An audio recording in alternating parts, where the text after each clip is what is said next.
नमस्कार। खबरां दी इस बुलेटिन च तुहाडा स्वागत। मैं हां परमिंदर कौर। पहलां पेश ने चोणवीआं खबरां। भारत की प्रधानगी हेठ संयुक्त राष्ट्र सुरक्षा कौंसल की मीटिंग हुई।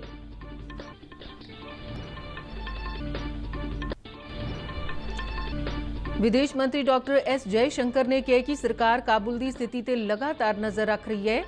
क्या कि काबुल के सिख और हिंदू भाईचारे के आगुआं नाल लगातार राबता रखा जा रहा है।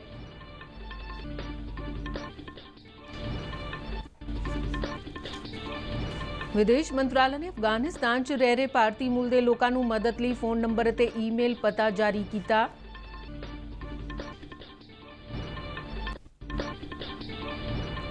अमरीकी राष्ट्रपति जो बाइडन ने कहा कि अफगानिस्तान चो अमरीकी फौजां नूं हटाउण दे अपने फैसले ते दृढ़ ने। क्या अफगानिस्तान में जो होया वो अमरीकी उम्मीद तो बहुत जल्दी है।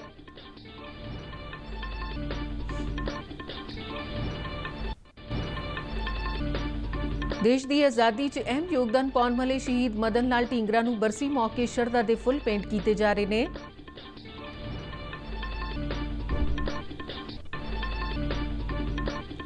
प्रधानमंत्री Narendra Modi Tokyo 2020 para Olympics खेडों च हिस्सा लैण वाले भारतीय पैरा खिडारियां ਅਤੇ उन्हां दे परिवारक मैंबरां नाल वीडियो कानफ्रेंस राहीं गलबात करनगे। जलंधर तो बैडमिंटन की पैरा ओलंपिक खिडारन पलक कोहली और उसके परिवारक मैंबर भी इस कानफ्रेंस में प्रधानमंत्री नाल जुड़नगे।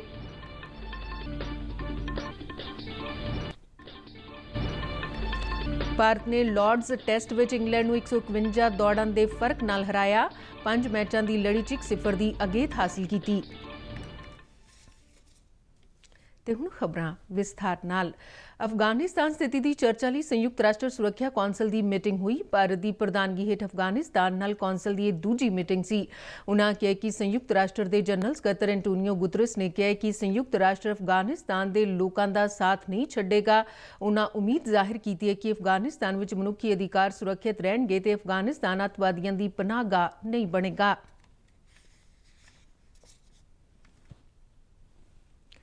विदेश मंत्री डॉक्टर एस जयशंकर ने कहा कि सरकार काबुल की स्थिति ते लगातार नज़र रख रही है ते किस तरह नाल हालात आम वांग हो सकते हैं उस बारे हो रही चर्चावां ते भी नज़र रखी जा रही है। सोमवार नूं मुअत्तल किए जाण तो बाद अफगानिस्तान की राजधानी तो हवाई उड़ानां नूं मुड़ तो शुरू करने लई उपराले किए जा रहे हैं तां जो इत्थे फसे हज़ारां लोग छेती तो छेती आपो अपने घर परत सकन। न्यूयॉर्क तो लड़ीवार किए गए ट्वीटां राहीं डॉक्टर एस जयशंकर ने कहा कि भारत वालों संयुक्त राष्ट्र की भूमिका नूं ध्यान विच रखदिआं सुरक्षा कौंसल की अहमियत नूं बरकरार रखने लिए हर संभव उपराला किया जा रहा है। उन्होंने कहा कि काबुल हवाई अड्डे का संचालन मुख्य चुनौती सी। संयुक्त राष्ट्र सुरक्षा कौंसल की मीटिंग च उन्होंने काबुल में बदल रही स्थिति की निगरानी करने की सलाह मैंबर मुल्कों को भी दी। उन्होंने कहा कि भारत समेत होरनां देशों च परतन वालियां दीआं इच्छावां ते चिंतावां नूं समझना चाहिए है। इस संबंध च उन्होंने सहभागी देशों नाल विचार वटांदरे किए। काबुल की स्थिति का जिक्र करदे विदेश मंत्री ने कहा कि उत्थे रह रहे भारतीयों बारे उन्हां कोल सही जानकारी उपलब्ध है। विदेश मंत्री ने कहा कि उन्हां वल्लों काबुल च सिख और हिंदू भाईचारे के आगुआं नाल लगातार संपर्क रखा जा रहा है और उन्हां दी भलाई लई विशेष उपराले किए जा रहे हैं। भारत ने कहा कि अफगानिस्तान च अपने नागरिकों की सुरक्षा को यकीनी बनाने लिए सारे लोड़ींदे कदम चुकेगा।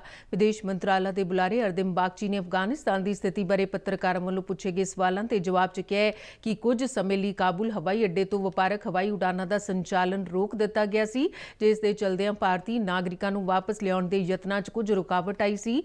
उन्होंने कहा कि अफगानिस्तान की स्थिति पर लगातार नज़र रखी जा रही है। बुलारे ने आख्या कि काबुल च पिछले कुछ दिनों तो सुरक्षा स्थिति खराब हो रही है। भारत सरकार अफगानिस्तान में हो रही लगातार घटनावां ते पूरी तरह नज़र रख रहा है। बागची ने वतन वापस परतन की इच्छा रखने वाले अफगानिस्तान में रह रहे लोगों को विदेश मंत्रालय नाल राबता कायम करने की हदायत दी है।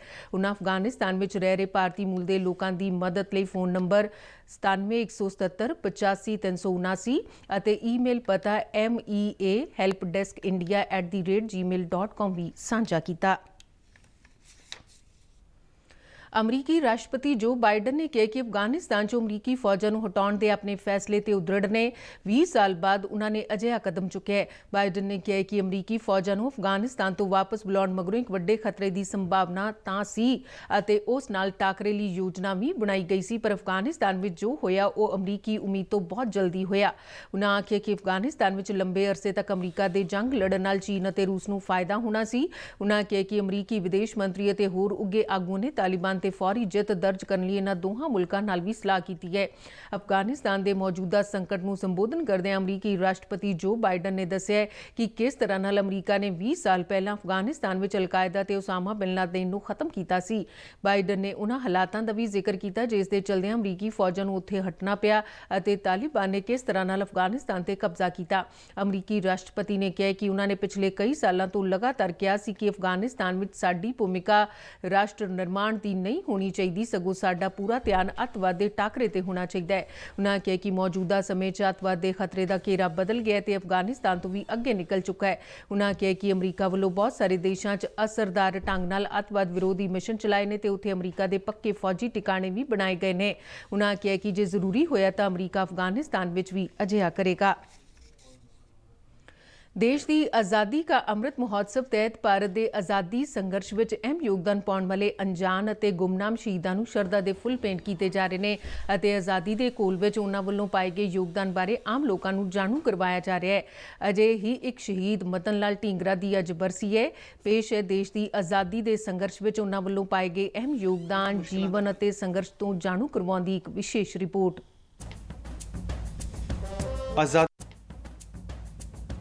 आज़ादी दे लई भारत दा शानदार संघर्ष आधुनिक विश्व के महानतम संघर्षां चों एक है ते अजिहे ही संघर्षशील ते क्रांतिकारी नौजवान सन मदन लाल ढींगरा।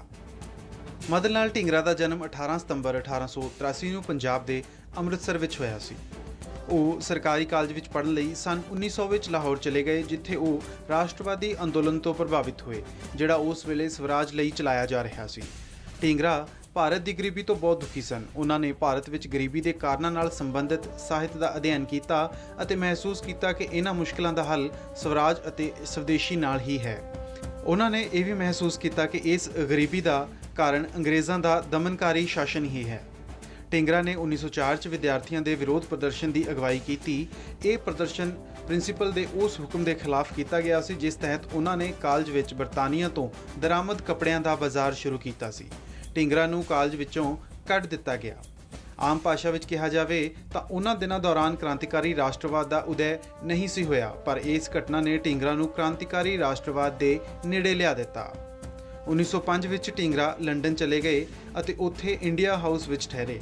ਇੰਡੀਆ ਹਾਊਸ ਉੱਤਰੀ ਲੰਡਨ ਵਿੱਚ ਰਹਿੰਦੇ ਵਿਦਿਆਰਥੀਆਂ ਦਾ ਨਿਵਾਸ ਸਥਾਨ ਸੀ। ਵਕੀਲ ਸ਼ਾਮਜੀ ਕ੍ਰਿਸ਼ਨ ਵਰਮਾ ਦੀ ਦੇਖਰੇਖ ਵਿੱਚ ਇਸ ਨੂੰ ਬਰਤਾਨੀਆ ਵਿੱਚ ਰਹਿ ਰਹੇ ਭਾਰਤੀ ਵਿਦਿਆਰਥੀਆਂ ਲਈ ਰਾਸ਼ਟਰਵਾਦੀ ਵਿਚਾਰਾਂ ਨੂੰ ਉਤਸ਼ਾਹਿਤ ਕਰਨ ਲਈ ਖੋਲ੍ਹਿਆ ਗਿਆ ਸੀ। ਇੰਡੀਆ ਹਾਊਸ ਵਿੱਚ ਹੀ ਮਦਨ ਲਾਲ ਢੀਂਗਰਾ ਦੀ ਮੁਲਾਕਾਤ ਵੀਰ ਸਾਵਰਕਰ ਨਾਲ ਹੋਈ, ਜਿਹੜੇ ਉਸ ਵੇਲੇ ਇੰਡੀਆ ਹਾਊਸ ਦੇ ਪ੍ਰਬੰਧਕ ਸਨ। ਇਸ ਦੌਰਾਨ 8 ਜੂਨ 1909 ਨੂੰ ਵੀਰ ਸਾਵਰਕਰ ਦੇ ਵੱਡੇ ਭਰਾ ਬਾਬਾ ਰਾਵ ਗਣੇਸ਼ ਸਾਵਰਕਰ ਨੂੰ ਦੇਸ਼ ਨਿਕਾਲਾ ਦੇ ਦਿੱਤਾ ਗਿਆ। ਸਰਕਾਰੀ ਧਿਰ ਸਿਰਫ ਇਹ ਸਿੱਧ ਕਰ ਸਕਿਆ ਕਿ ਉਹਨਾਂ ਨੇ ਇਤਿਹਾਸਕ ਕਵਿਤਾਵਾਂ ਪ੍ਰਕਾਸ਼ਿਤ ਕੀਤੀਆਂ ਸਨ, ਜਿਸ ਨੂੰ ਰਾਜਧਰੋਹ ਮੰਨਿਆ ਗਿਆ। ਕਰਜ਼ਨ ਵਾਇਲੀ ਦੇ ਕਾਰਨ ਹੀ ਲੰਡਨ ਵਿੱਚ ਕ੍ਰਾਂਤੀਕਾਰੀ ਆਜ਼ਾਦੀ ਘੁਲਾਟੀਆਂ ਨੂੰ ਨਿਸ਼ਾਨਾ ਬਣਾਇਆ ਗਿਆ।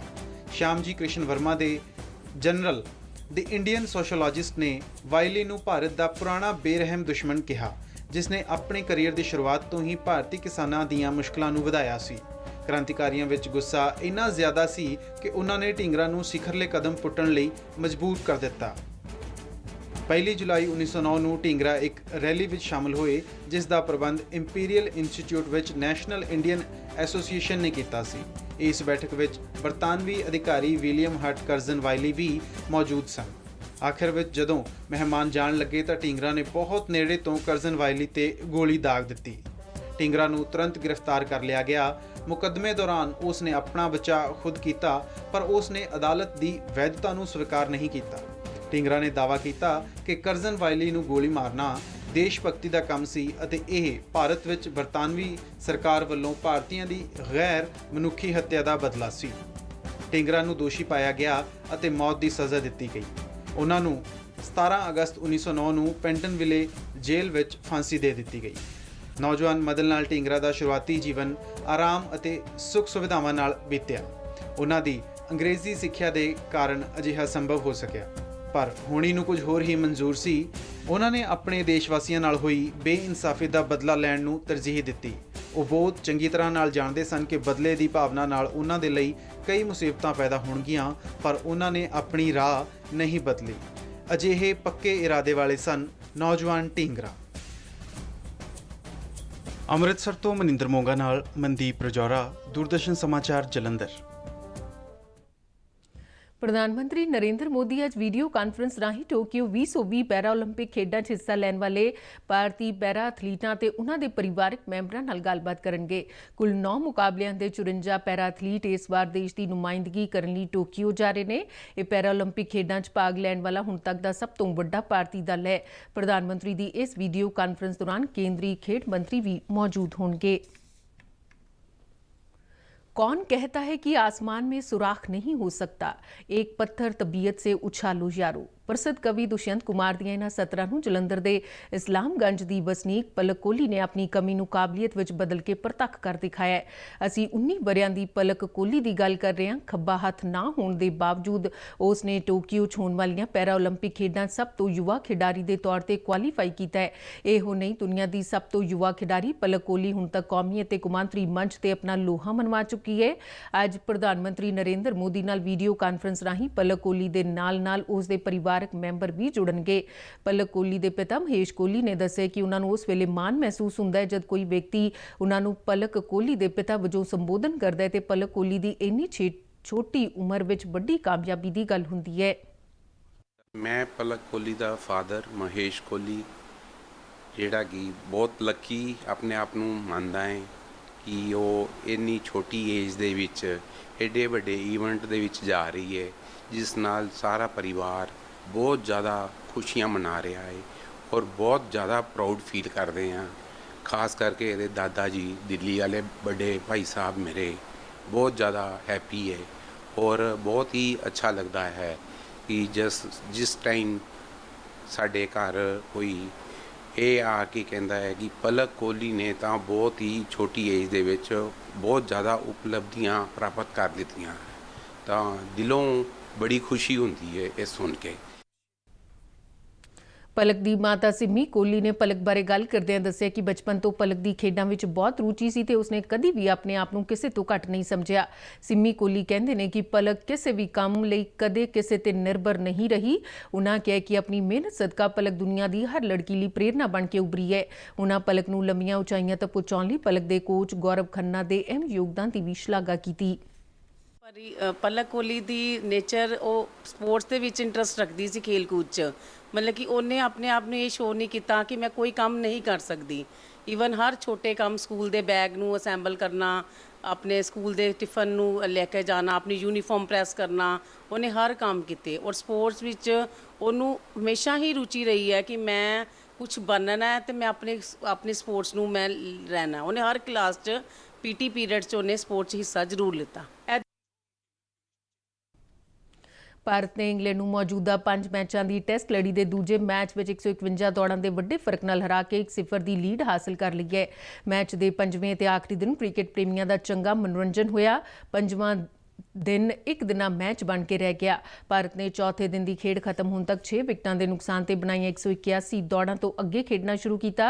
ਭਾਰਤ ਵੱਲੋਂ ਹੇਠਲੇ ਕ੍ਰਮ ਦੇ ਬੱਲੇਬਾਜ਼ ਮੁਹੰਮਦ ਸ਼ਮੀ ਦੀਆਂ ਅਜੇਤੂ 56 ਅਤੇ ਜਸਪ੍ਰੀਤ ਬੁਮਰਾਹ ਦੀਆਂ ਜੇਤੂ 34 ਦੌੜਾਂ ਦੇ ਚਲਦਿਆਂ 9ਵੀਂ ਵਿਕਟ ਲਈ 99 ਦੌੜਾਂ ਦੀ ਸਾਂਝੇਦਾਰੀ ਦੇਖਣ ਨੂੰ ਮਿਲੀ। ਇਸ ਤੋਂ ਪਹਿਲਾਂ ਅਜਿੰਕੇ ਰਹਾਣੇ ਨੇ ਆਊਟ ਹੋਣ ਤੋਂ ਪਹਿਲਾਂ 61 ਦੌੜਾਂ ਜੋੜੀਆਂ ਸਨ। ਭਾਰਤ ਨੇ ਦੂਜੀ ਪਾਰੀ 'ਚ 8 ਵਿਕਟਾਂ ਦੇ ਨੁਕਸਾਨ ਤੇ 198 ਦੌੜਾਂ ਬਣਾ ਕੇ ਪਾਰੀ ਸਮਾਪਤੀ ਦਾ ਐਲਾਨ ਕਰ ਦਿੱਤਾ। ਇੰਗਲੈਂਡ ਨੂੰ ਮੈਚ ਵਿੱਚ ਜਿੱਤ ਲਈ 60 ਓਵਰਾਂ 272 ਦੌੜਾਂ ਦੀ ਲੋੜ ਸੀ ਜਾਂ ਡਰਾਅ ਲਈ 60 ਓਵਰਾਂ ਤੱਕ ਆਪਣੀ ਟੀਮ ਨੂੰ ਆਲ ਆਊਟ ਹੋਣ ਤੋਂ ਬਚਾਉਣਾ ਸੀ। ਇੰਗਲੈਂਡ ਦੀ ਟੀਮ ਅਜਿਹਾ ਨਹੀਂ ਕਰ ਸਕੀ ਤੇ 51 ਓਵਰ ਤੇ 5 ਗੇਂਦਾਂ ਤੇ 120 ਦੇ ਕੁੱਲ ਜੋੜ ਤੇ ਢੇਰ ਹੋ ਗਈ। ਭਾਰਤ ਦੀ ਜਿੱਤ ਵਿੱਚ ਤੇਜ਼ ਗੇਂਦਬਾਜ਼ਾਂ ਨੇ ਅਹਿਮ ਯੋਗਦਾਨ ਪਾਇਆ। ਇੰਗਲੈਂਡ 'ਚ ਭਾਰਤ ਦੀ ਇਹ 7ਵੀਂ ਜਿੱਤ ਹੈ। ਭਾਰਤ ਦੇ ਤੇਜ਼ ਗੇਂਦਬਾਜ਼ਾਂ ਨੇ ਮੈਚ ਦੀਆਂ ਦੋਨੋਂ ਪਾਰੀਆਂ 'ਚ 19 ਵਿਕਟਾਂ ਹਾਸਲ ਕੀਤੀਆਂ। ਪਹਿਲੀ ਪਾਰੀ 'ਚ ਮਾਰਕਵੁੱਡ ਰਨ ਆਊਟ ਹੋਇਆ ਸੀ ਜਦਕਿ ਬਾਕੀ ਸਾਰੇ ਇੰਗਲੈਂਡ ਦੇ ਖਿਡਾਰੀ ਭਾਰਤ ਦੇ ਤੇਜ਼ ਗੇਂਦਬਾਜ਼ਾਂ ਦਾ ਸ਼ਿਕਾਰ ਬਣੇ ਸਨ। ਭਾਰਤ ਵੱਲੋਂ ਦੂਜੀ ਪਾਰੀ 'ਚ ਮੁਹੰਮਦ ਸਿਰਾਜ ਨੇ 32 ਦੌੜਾਂ ਦੇ ਕੇ 4, ਜਸਪ੍ਰੀਤ ਬੁਮਰਾਹ ਨੇ 33 ਦੌੜਾਂ ਦੇ ਕੇ 3 ਖਿਡਾਰੀਆਂ ਨੂੰ ਆਊਟ ਕੀਤਾ। KL ਰਾਹੁਲ ਨੂੰ ਮੈਨ ਆਫ ਦੀ ਮੈਚ ਐਲਾਨਿਆ ਗਿਆ ਤੇ ਲੜੀ ਦਾ ਅਗਲਾ ਮੈਚ 25 ਅਗਸਤ ਤੋਂ ਸ਼ੁਰੂ ਹੋਵੇਗਾ। ਖਬਰਾਂ ਦੇ ਬੁਲੇਟਿਨ ਸਾਡੇ ਦਰਸ਼ਕ RNUDDK ਜਲੰਧਰ ਦੇ YouTube ਚੈਨਲ, Facebook ਤੇ Twitter ਹੈਂਡਲ ਪੇਜ ਤੇ ਵੀ ਦੇਖ ਸਕਦੇ ਨੇ। ਤੇ ਇਸ ਦੇ ਨਾਲ ਹੀ ਖਬਰਾਂ ਦੇ ਬੁਲੇਟਿਨ ਖਤਮ ਹੁੰਦਾ ਹੈ। ਨਮਸਕਾਰ।